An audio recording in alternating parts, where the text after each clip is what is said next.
మీ business ఏదైనా మీ ఊర్లో promotion చేయాలంటే అది సుమన్ టీవీతోనే సాధ్యం. ఇప్పుడే సంప్రదించండి. Hi hello viewers, welcome to Suman TV. నేను మీ అమర్నాథ్. ఈరోజు మనం భీమిలి నియోజకవర్గం మన అవంతి శ్రీనివాసరావు గారు ఏదైతే పోటీ చేస్తున్నారో ఈ నియోజకవర్గంలో ఇప్పుడు ప్రజెంట్ మధురవాడ దగ్గరలో ఉన్న స్వతంత్ర నగర్లో ఉన్నామండి.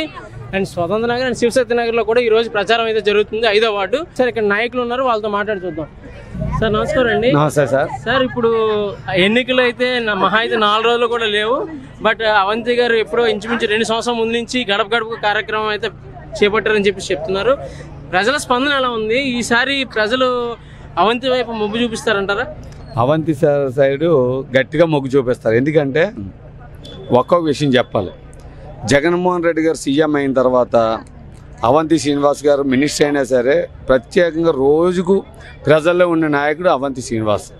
ప్రతి ఒక్కరు ఏదో చెప్పుకుంటారు, కానీ అదేని కానీ పేదవాడు ఎక్కడున్నా, కష్టం ఎక్కడున్నా తక్షణమే అక్కడ ప్రత్యక్షమైన నాయకుడు ఎవరు ఉన్నారంటే అవంతి శ్రీనివాస్ గారు. ఎవరైనా ఒక సమస్య ఉందంటే అక్కడ రావాలంటే ఏ నాయకుడే భయపడతాడు. కానీ అవంతి శ్రీనివాస్ గారు ఏదైతే సమస్య ఉందో ఆ సమస్య దగ్గరికి వచ్చి అధికారులు పిలిచి ఇమీడియట్గా సమస్య క్లియర్ చేయమని చెప్పే నాయకుడు ఎవరు అంటే అది మన భీమిలిపాలెం ఎమ్మెల్యే అవంతి శ్రీనివాస్ గారిని నేను చాలా దీనిగా చెప్పుకోవడానికి అవకాశం ఉంది, గర్వపడుతున్నాం కూడా. ఎందుకంటే మేము కూడా ఆయన కింద పనిచేయడం చాలా ఆనందకరం. ఎందుకంటే ఏది రూపాయలు లంచం తీసుకోరు, ఏదైనా పని చెప్తే ఇమీడియట్గా అధికారులు ఫోన్ చేసి ఇమీడియట్గా ఈ పని చేయండి, వీళ్ళు వచ్చారు, ఇది న్యాయం అని చెప్పే నాయకుడు ఎవరైనా ఉన్నారంటే అది అవంతి శ్రీనివాస్ గారు. ఏదైనా కొంతమంది నాయకులు చెప్తారు ఇది ఏంట్రా, ఆడేట్రా, ఈడేట్ అని ఎవడో దళారీ నాయకుడు తీసుకెళ్తే ఏ పని చేయరు. అవంతి శ్రీనివాస్ గారికి దళారీ వ్యవస్థ అంటే ఇష్టం ఉండదు. నేరుగా ఎవరైనా వచ్చి వాళ్ళ పని ఉందంటే అది నేరుగా అధికారులు ఫోన్ చేసి అది పని అయ్యే వరకు ఆయన పడుకోరు, మమ్మల్ని పడుకునేవారు. అదేవిధంగా మనం ఒకటే గుర్తుంచుకోవాలి, ఇవాళ హైటెక్గా ఇవాళ గంటా శ్రీనివాస్ గారు రావడం జరిగింది. వచ్చి ఏం చేస్తారు ఆయన, గతంలో 5 సంవత్సరాలు ఇక్కడ ఏం చేశారు ఆయన మనం అందరూ అర్థం చేసుకోవాలి. గతంలో ఉద్యుత్ టైంలో కూడా ఆయన ప్రజలకు వచ్చి ముఖం చూపించలేదు. కానీ కరోనా టైంలో కూడా అవంతి శ్రీనివాస్ గారు ప్రజల్లోకి వచ్చి అతను మినిస్టర్గా ఉన్నారు, ఆయన రావక్కర్లేదు. కానీ ఏదైతే మా నాయకుడు జగన్మోహన్ రెడ్డి ఆదేశాలు ఇచ్చారో ప్రతి ఒక్క ఎమ్మెల్యే మినిస్టర్ కూడా జనాల్లోకి వెళ్ళండి, జనాలు బాగుండాలి, వాళ్ళ ఆరోగ్యం ఉండాలి, వాళ్ళు ఇప్పుడు కూడా ఇబ్బంది పడకూడదని చెప్పి వాలంటీర్స్లు పెట్టి సచివాలయ వ్యవస్థ పెట్టి చెక్కింగ్ వ్యాక్సినేషన్లు ఇప్పించి వాళ్ళు టెస్టులు చేయించి ప్రతి వాడు ఆరోగ్యంగా ఉండాలని ప్రతి అధికారులు ప్రతి కాలనీకి కూడా తీసుకొచ్చి న్యాయం చేశారు. అది మేము ఎప్పుడు కూడా మర్చిపోలేము. మెయిన్గా ఈ కూటమి అభ్యర్థి అయినటువంటి గంటా శ్రీనివాసరావు గారు అంటే ప్రత్యర్థి గట్టిగా ఉన్నారని చెప్పేసి పలు వర్గాలు అంటున్నాయి. కాకపోతే ఈ విషయంలో మీరేమంటారు? ఈ విషయంలో మీరు ఒకటే అర్థం చేసుకోవాలి, ఎవరు అంటున్నారు, ప్రజలు అనలేదు కదా. వాళ్ళకు ఒక దళారీల వ్యవస్థ ఉన్నది, కొంతమంది బ్రోకర్లు ఉన్నారు, కాళ్ళతో రియల్ ఎస్టేట్ చేసిన కొంతమంది ఇంకో బ్రోకర్లు ఉండొచ్చు. వాళ్ళు చెప్తున్నారు కదా, ప్రజలు ఎవరైనా చెప్పారా మీకు? ప్రజల్లో ఏదైనా స్పందన ఉందా? ఇది ఇవాళ మీరు చూశారు అవంతి శ్రీనివాస్ గారికి ఇవాళ స్పందన. మేమేం ప్రత్యేకంగా రమ్మని చెప్పలేదు, మేము మామూలు కౌరు పెడతారు అవంతి గారు వస్తుంటే అందరూ వచ్చి ఇవాళ విపరీతమైన హారతలు ఇచ్చి ఘన స్వాగతం పలికారు. ఇక్కడే కాదు, ఏ కాలనీకి వెళ్ళినా సరే ఆయనకి స్వాగతం పలుకుతున్నారు. ఎందుకంటే జనాలకి తెలుసు ఎలక్షన్ అప్పుడు వచ్చినవాడు ఎవడు, ఎలక్షన్ అయిపోయిన వచ్చేవాడు ఎవరు, పని చేసేవాడు ఎవడు, పని చేయనివాడు ఎవడు అని. ప్రత్యర్థి పార్టీలు కేవలం ఒకే ఒక నినాదాన్ని పట్టుకున్నారు, ఈ ప్రభుత్వం సంక్షేమం తప్ప అభివృద్ధి లేదని చెప్పేసి మాట్లాడుతారు. అసలు అభివృద్ధి అంటే ఏంటి అసలు ఎవరైనా చెప్పండి? అభివృద్ధి అంటే రోడ్లు డ్రైన్లు వేయడం కాదు, మనిషిని ముందు అభివృద్ధి చేయాలి. ఇప్పుడు పిల్లలు చదువుకుంటే ఉద్యోగాలు వస్తాయి. ఎవరైనా చూడండి, ఇవాళ ప్రతి ఒక్క నాయకుడు చెప్తున్నాడు ఇవాళ హైదరాబాద్లోకి వెళ్ళి ఉద్యోగాలు వచ్చేస్తున్నాయి, హైటెక్ ఉద్యోగాలు వచ్చాయి, ఈ ఉద్యోగాలు ఆ ఉద్యోగం. అసలు ఉద్యోగం రావాలంటే చదువుకోబెట్టేది ఎంత వచ్చింది? చదువు లేకపోతే మనిషికి అక్కడ ఉద్యోగం వస్తుంది. అది ఒకటి ఎవరైనా ఆలోచిస్తున్నారా? జగన్మోహన్ రెడ్డి కానీ ఆనాడు నాయకుడు రాజశేఖర రెడ్డి కానీ ప్రతి ఒక్కడు పేదవాడు చదువుకోవాలని ఆ రోజు ఫీజు రీఎంబర్స్మెంట్ తెచ్చే నాయకుడు ఎవరు ఉన్నారంటే ఆ రోజు రాజశేఖర రెడ్డి గారు. అదేవిధంగా పేదవాడి దగ్గర నుంచి కూడా ప్రతి ఒక్కరు కూడా చదువుకోవాలి, పిల్లలు స్కూల్కి పంపిస్తే కానీ చదవలేరు అని ఆలోచన చేసి ప్రతి ఒక్క పేరెంట్ అకౌంట్లో 15,000 రూపాయలు వేసి పిల్లలు చదువుకు పంపిస్తున్నారు. ఎవరైనా డబ్బులు ఇచ్చి చదివించుకుంటారు, కానీ డబ్బులు వాళ్ళకి పేరెంట్స్కి పంపించి వాళ్ళని పిల్లల్ని స్కూల్కి పంపించమన్నాడు. ఎందుకు? గతంలో మీరు చూశారు, ఏదైనా ఒక షాపుల్లోకి వెళ్తే చిన్న చిన్న బాల కార్మికులు ఉండారు. ఇవాళ ఏ షాపులో బాల కార్మికులు కనబడుతున్నారా? ఎందుకు కనబడలేదు? అది ఒక జగన్మోహన్ రెడ్డి వల్లే. ఎందుకంటే చదువుకుంటే బాగుంటారు, మా పిల్లలు స్కూల్ చదివించాలి, స్కూల్ చదివించుకోవడానికి ఆయన డబ్బులు ఇస్తున్నాడు, అందులో హాజరు పెట్టేస్తున్నాడు. లేదంటే తల్లిదండ్రులు కూడా కొంత తప్పులు చేయొచ్చు. హాజరు పెట్టడం వల్ల ప్రతి వారు కూడా మంచిగా స్కూల్కి పంపిస్తున్నారు. 70% హాజరు ఉండాలని. అది మీకు అందరూ తెలుసు కదా. అందులో కాకుండా మంచి ఫుడ్ పెడుతున్నాడు.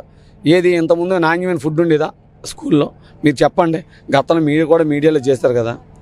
నాణ్యమైన ఫుడ్డు, వాళ్ళకి పప్పు చెక్కీలు, పాలు ఇవన్నీ ఇస్తున్నారంటే అది జగన్మోహన్ రెడ్డి ఆ పిల్లలు బాగుండాలి, ఆరోగ్యంగా ఉండాలని ఆయన చేసే పని. అదేవిధంగా నాడు నేడని పెట్టి ప్రతి స్కూల్ కూడా ఎంత బాగా డెవలప్ చేస్తారో మీకు తెలుసు. అది డెవలపింగ్ అంటే. డెవలపింగ్ అంటే రోడ్లు డ్రైన్లు గాతలు పడుతూనే ఉంటాయి, అవి మరమ్మతులు చేస్తుంటాం, కొత్త డ్రైన్లు వేస్తారు, కొత్త రోడ్లు వేస్తుంటాం, అది కామన్ జరుగుతుంది. అది నిరంతర ప్రక్రియ, అది ఒకటే డెవలపింగ్ కాదు. డెవలపింగ్ అనేది ఓన్లీ ముందర మనుషులు డెవలప్ చేయాలి, వాళ్ళ మనసులు డెవలప్ చేయాలి. ఎప్పుడైనా ఒకటే ఆలోచించండి, ఎవడైనా విద్య ఉంటే విజ్ఞానవంతుడు అవుతాడు. విద్య ఎలా వస్తుంది? చదివించాలంటే పేరెంట్స్కి ఏదో ప్రోత్సాహం ఉండాలి. అది జగన్మోహన్ రెడ్డి ఆలోచన. అది ఈ 2024 సార్వత్రిక ఎన్నికల్లో అవంతి శ్రీనివాసరావు గారికి ఈ భీమిలి ప్రజలు మళ్ళీ పట్టం కట్టబోతున్నారా? 100% కట్టబడుతున్నారు. ఎందుకంటే ఒకటే చూసుకోండి, మీరు ఇప్పుడు వాళ్ళు వచ్చారు, మేము తిరిగాం, గతంలో ఆయన తిరిగాడు, మేము తిరిగాం. ఈ వాళ్ళు ఉన్న పరిస్థితి మీకు తెలుసు కదా. అవంతి గారు వస్తే ఎలా స్పందిస్తున్నారు? వాళ్ళు వస్తే జనాలు పిలుచుకోవాలి, మేము పిలవనవసరం లేదు. తర్వాత నలుగురున్న ఆయన అవుతాడు, వాళ్ళ 400 మంది కూడా ఆయన ఆగడు. వాళ్ళు మొబిలైజ్ చేయాలి, మేము మొబిలైజ్ చేయట్లేదు. మీరు ఈ పార్టీ నాయకులుగా సూట్గా ఒక ప్రశ్న అడుగుతాను, దానికి సమాధానం చెప్పగలరా? భీమిలి అభివృద్ధి మన అవంతి శ్రీనివాసరావు గారి ద్వారా జరిగిందంటారా? 100%. గతంలో అవంతి శ్రీనివాస్ ఎమ్మెల్యే ఉండేటప్పుడే, మధురవాడ వరకు చెప్తున్నాను, ఆ రోజు అవంతి శ్రీనివాస్ ఎమ్మెల్యే ఉండేటప్పుడే మాస్టర్ ప్లాన్లన్నీ డిజైన్ చేసి ఆ రోజు శంకుస్థాపన చేసాం. కానీ మధ్యలో మళ్ళీ 5 సంవత్సరాలు ఎవరు పట్టించుకోలేదు. మళ్ళీ అవంతి శ్రీనివాస్ గారు వచ్చిన తర్వాత రోడ్లు డెవలప్ చేస్తున్నారు. గతంలో మీకు తెలిసో లేదో, మన నగరంపాలెం రోడ్లో శంకుస్థాపన చేసింది అవంతి శ్రీనివాసు, గతంలో ఎమ్మెల్యే ఉండేటప్పుడు. అదేవిధంగా బక్కనపాలెం రోడ్ శంకుస్థాపన చేశాడు, అలాగే పిఎంపాలెం రోడ్ శంకుస్థాపన చేశారు. కానీ అవంతి శ్రీనివాసు న్యాయతగా చేయగలిగాడు. వాళ్ళు చూస్తారు కదా, నగరంపాలెం రోడ్డు, బక్కనపాలెం రోడ్డు ఇవన్నీ ఎలా జరుగుతున్నాయి అభివృద్ధి. అయ్యా ఎన్ని మనం ఆలోచించుకోవాలి. ఏ నాయకుడు చేపిస్తారో, ఏ నాయకుడు బ్రోకర్ల వల్ల పాడైపోయింది వ్యవస్థ, అంతేగాని నిజాయితీ పరుల వల్ల ఎవరి వల్ల పాడవలదు. అది మీకు సిట్లోకి వెళ్ళింది. ఎందుకు వెళ్ళింది TDR sit? Ozone valley SIT ఎందుకు వెళ్ళింది? ఇవాళ ఎవరైతే టీడీపీ నాయకులు ఉన్నారో ఆ బ్రోకర్లు చేపిస్తున్నారు. ఇవాళ టీడీపీలు ఉన్న వాళ్ళంతా బ్రోకర్లు తప్ప నిజాయితీ పరులు పార్టీ వాళ్ళు ఎవరు ఉన్నారా? మీరు ఆలోచించండి. ఇప్పుడు అటు గంటా శ్రీనివాసరావు గారు ఇప్పుడు ఓటమి నాయకుడు, అండ్ అవంతి గారు కూడా అలానే ఇప్పుడు ఓడిపోవడం అంటే ఆయన కెరీర్లో లేదు. సో ఈసారి మటుకు భీమిలి ప్రజలు గట్టిగా ఎవరికైతే విజయాన్ని కట్టబోతున్నారో మీకు ఐడియా? ఇవాళ మీకు తెలుసు కదా. కాదు, ఎందుకంటే గతంలో పోటీ చేసే వాళ్ళు ఎవరండి? అతని మీద ఎవరైనా, గంట మీద ఎవరు గెలిచారు? గంటకి అపోజిషన్ ఎవరు? మొన్న నార్త్లో గెలిచారంటే కేకే రాజు. అతను రాజకీయం కొత్తగా వచ్చాడు, అలాంటి వ్యక్తే అల్లెక్కించాడు. మీకు తెలుసు కదా ఎంత మెజార్టీలో వచ్చాడు. అంత సీనియర్ నాయకుడు కదా గంటా శ్రీనివాసు. మరి అదేవిధంగా ముందు ఇప్పుడు ఎవరి మీద గెలిచాడు ఇక్కడ భీమిలిలో? కర్రి సీతారామ. ఆ రోజు అధికార పార్టీ అపోజిషన్ పార్టీకి తేడా మీకు తెలుసు కదా. ఆ రోజు స్టేట్ అంతా కలిపి టీడీపీగా వేవ్లో ఉంది, అందువల్ల ఆ రోజు ఆయన గెలిచాడు. ఇవాళ మన పార్టీ వేవ్లో ఉంది, గంటా శ్రీనివాస్ కాదు. ఇవాళ జగన్మోహన్ రెడ్డి గారు బ్రహ్మాండంగా గాలిలో ఉంది. మీకు చూసారు కదా బస్సు యాత్రలు ఎంత బాగా స్పందిస్తున్నారో. అది మీరు అందరూ అర్థం చేసుకోవాలి. ఇప్పుడు ప్రజలకు కూడా తెలుసు ఎవరు కోటి వేయాలి, ఎవరు కోటి వేయకూడదు. ఎవరైనా మీరు మామూలుగా వెళ్తున్నారు కదా, ఇవాళ సర్వేలు ఎందుకు మీరు బయట పెట్టలేకపోతున్నారు? ప్రజలు కూడా చాలా తెలివైన వాళ్ళు.